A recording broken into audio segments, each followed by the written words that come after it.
What's going on, guys? It's your boy Spudzie here, and today we're going to be taking a look at the current best DPS build for WvW Zerging. The Hammer Vindicator is a very powerful build that comes equipped with ranged and melee burst options.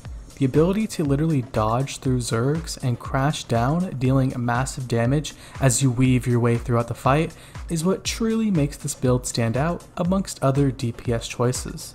The insane spike potential that you have with the Greatsword and Dwarf stance really make this build deadly in the right hands. While it may not provide nearly as much group utility like Herald, the Vindicator makes up for it in pure DPS, having power damage and modifiers literally baked into the trait line. If you're looking for a fun and powerful DPS build to take into your WvW Zergs, then this is the video for you. So let's go ahead and hop right into it. Starting us off is the gear. We take full Berserkers with Rune of the Scholar. Our weapons are a hammer and a greatsword that are also Berserker statted. The sigils I run on the hammer are accuracy and force, while the sigils I take on the greatsword are bloodlust and stamina. This gear set will allow us to get as much damage output as possible without sacrificing too much sustain, thanks to the core mechanics of the Vindicator with its many evades. The stamina sigil on the greatsword is a fun one, especially during spikes. Once you get a few kills rolling, you're just able to unleash hell from above and spam those dodges, dealing massive damage each time you land on multiple enemies at once.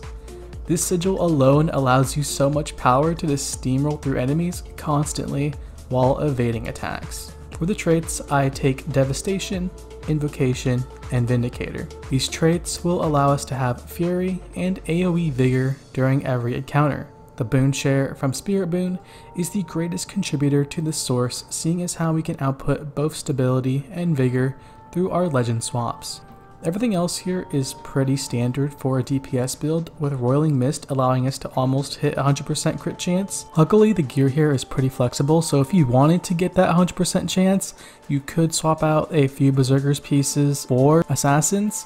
For the legend stances, I decided to go for Alliance and Dwarf, seeing as how both of these provide great damage options, as well as some utility to help ourselves out. Stuff like team-wide stability on Jalis and personal stun breaks on Alliance stance really make up for the lack of defensive options in our gear.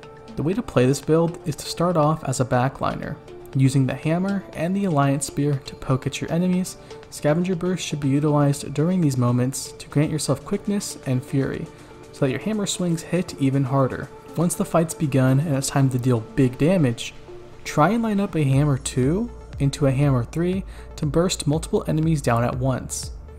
When used at maxed range, the hammer 2 ability has a travel time that lines up with the hammer 3 smash. You should always look to combo these two abilities to create the most pressure in a fight. When it's time to get close and personal, swap over to the Greatsword as well as Dwarf stance. The Greatsword deals an insane amount of damage on every single skill. Look to position yourself on top of your commander and pop Vengeful Hammers. The damage as well as damage reduction from the skill offer insane value as you run right through enemies. Make sure as you're running through enemies that you are dodging to upkeep the damage buff, as well as pushing out tons of damage. Dodging here is big because it allows you to reposition and avoid attacks while striking those beneath you. While you're in the blob, also make sure to press Greatsword 5 as it does huge AoE damage. Pair this with Greatsword 3 and 2 as well for maximum damage output when your dodges are down. If caught in a bad situation, the block on Greatsword 4 can help buy you a small amount of time. But just remember to be careful when you're dodging through Zergs, as Immobilize can really ruin your day if you position incorrectly. I think one of the best things about this build is the ease of use and reliability of it. For some builds, they may require the help of coordinated play to even make work. The Hammer Vindicator, however, is different. This build can hop into any Zerg and immediately start to pump. While boons like Might and Alacrity would certainly help you deal more damage, it isn't going to stop you from being able to deal the most damage to enemy Zergs. Well, that about does it for this video. Hopefully now you can get out there and absolutely stomp on every enemy Zerg that you face. Let me know what you think of the build and if you're having as much fun with it as I am. Thank you all so much for watching, and I'll see you in the next one.